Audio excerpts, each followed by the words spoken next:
So, at what point were you in your music career, or Black Hoodie career, when he passed? That was actually at the point, I was still doing, at one point I was doing like 3 CDs a year. I was producing, me and the group were producing 3 CDs a year. We do a 420 CD, we do a St. Patty's Day CD, and a Halloween CD every year. Plus we all had like solo projects we were doing and stuff like that. At that point, I'd already opened up for the Yin Yang Twins. I'd done some shows, a couple shows around Michigan. My producing skills aren't at the level they are right now. My beats weren't at the level they were right now.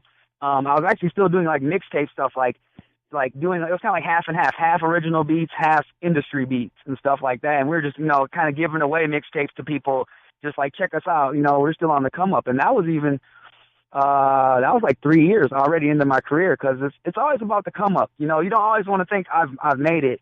So we were still at that point, we were coming up. And when that happened, and like I said, it motivated me to keep doing it. And, people say music is therapy. So, for me to get through the pain, I just went back and did more music. And that helped me to not feel upset, feel like I was doing something right, feel like I was carrying out somebody's last wishes. That's a really big thing, for somebody to tell you to do. And I feel like so far I've been holding up my end of the deal. So at that point, I wasn't where I'm at right now. I was definitely at at a steady point. A little bit after that, I kind of honestly dropped down a little bit as far as how I felt and motivation. But soon enough, like I said, I rose right back up, and now I'm soaring. Well, that's awesome to hear. But to transition to more of the rapping, and as opposed to being the boss, what's the rap game like, from the artist perspective, even though you have the experience being the boss and the promoter and just the one-man band? I'd say to each their own, because every musician, I'm not even going to say rapper, every musician has a certain way they like to do things. Some like to get their intoxication on before they, do something. Some like to freestyle their rap. Some like to, practice, 40, 50 times before they do it. And as far as being a rapper, when I first started off, we used to just freestyle, and we used to make we make all our own beats, and we write raps, and it was just we were just kids, actually. We were teenagers. So there wasn't no real structure to what we did. But at one point we said, okay, let's come up with themes for our songs and then have our words go with the theme. This is the theme of what we do. We write to this theme. So we started writing to our themes. This song is about girls. This song is about riding with your friends.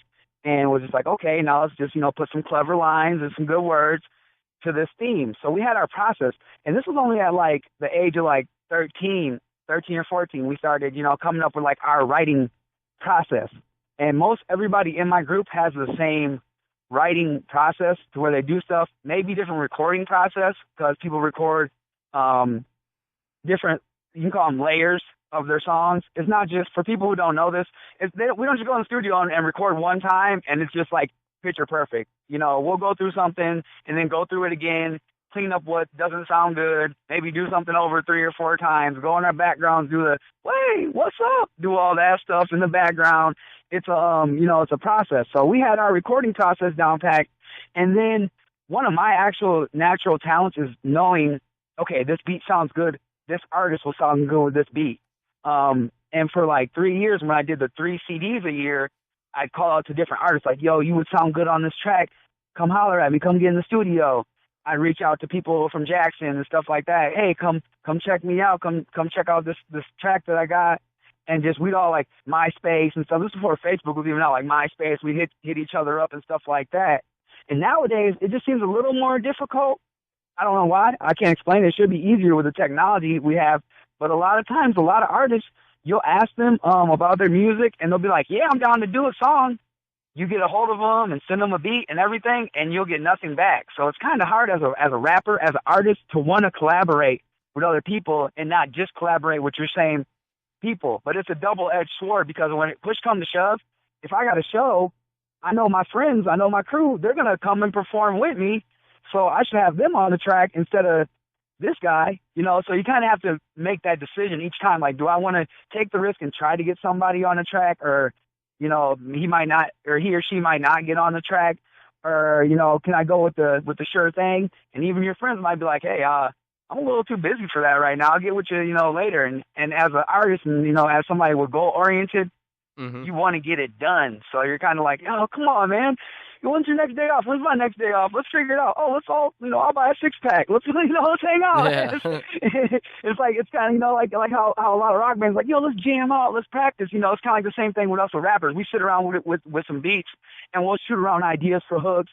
That's the best times, honestly, as far as that. I might have a special guest come to the studio, and my brother and my friend Brandon, they're always hanging out with me.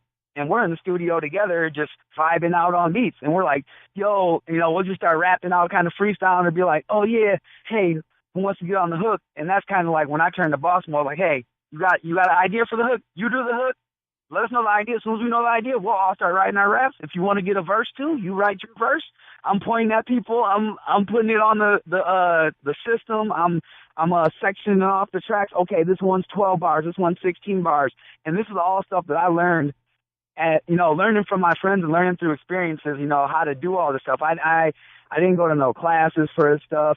And actually when I did go to LCC to study classes for music, I already knew what they were talking about. So I was like, man, it's kind of like, can you put me in the AP class or something like that? Can you put me up there, But, as far as artists and getting your like vibe going, you got to find what suits you. Just like, rockers and pop singers, they might, oh, I need to smoke a cigarette before I do this, or I need a beer, everybody kind of has their own little niche, and I can say personally, my favorite times are when I sit with a group of individuals, like individuals, and we can come up, with it and go through the whole writing process. Can I pause you real quick? We got to do a station ID real quick. What's that? We have to do a quick station ID. Wait a second. All right, we're good. ID? Yeah, station ID. We introduce ourselves. Like at the top of every hour. It's a little late, but oh no, yeah, it's fine. Yeah, go ahead. You go first. No. I'm good. We just played it, so. Oh. but yeah. I guess to talk about your niche and like your style. Like what's M-Cellus like? If you were to, if someone asked, I'm sure you probably get that a lot, or people ask their friend, when they talk about you, what's M-Cellus like? How would you describe you? Well, nine times out of 10, when people ask me what I do, they'll be like, hey, do you rap? And I just tell them, I'm like, yeah, I make booty music. It's kind of half sarcastic, but really I do. But that's mostly what I tell them, because a lot of my music are like dance music and stuff. And I'm actually, what I call it is move music. It's music that makes you move. It's music that when you listen to that beat and you listen to the words, it makes you want to move. It makes you move a certain way. Like there's move music, there's feel music, there's any other category. But my music, a lot of it is move music. So when you hear it, you'll start moving, start dancing, start moshing, whatever need be. And that's what I specialize in. Number one is movement music. Number two would be like crunk and rock and roll. And like a lot of like the Little John, 3-6 Mafia, I was highly influenced by them. So like I can't help it to where I want to do crunk stuff. I want to do chants. I want to do, throw your hands up, stuff like that.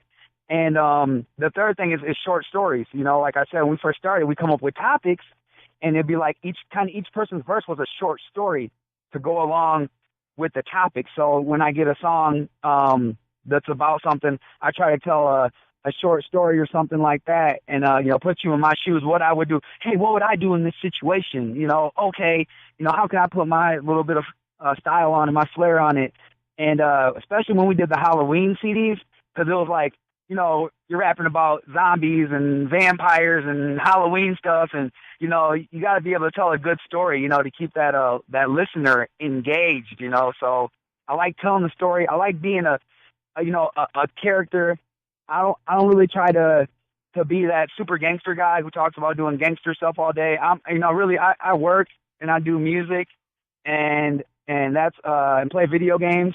That's what I do. I'm not doing anything crazy like that. So I'm not going to try to, even if somebody was asking me like, oh yeah, this track's about such and such, and everybody else was being gangster on the track, I just try my best to just come with something that would either get you in that mode, maybe make you feel gangster. Let me make you feel gangster for a second. You know what I'm saying? Yeah. Let me get you feeling that way. Let me tell a little story. You know, maybe I got a little gangster story I can tell you, but I'm not gonna every song. You're not gonna hear me, you know, talking about the you know, oh, I came up from nothing. You know, I mean, I can tell you that maybe, you know, 1 out of 10 songs, because the truth is, you know, I came up from a middle class family, but I was taught values of work. You work to get what you get.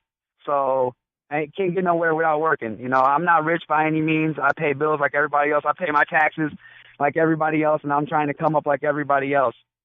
So definitely, I try to keep it real on real songs, and then the storytelling on a storytelling song. I try to make every piece, because music, you can say like a puzzle. You want to make all the pieces fit just right, and when it fits just right, you won. You won that song.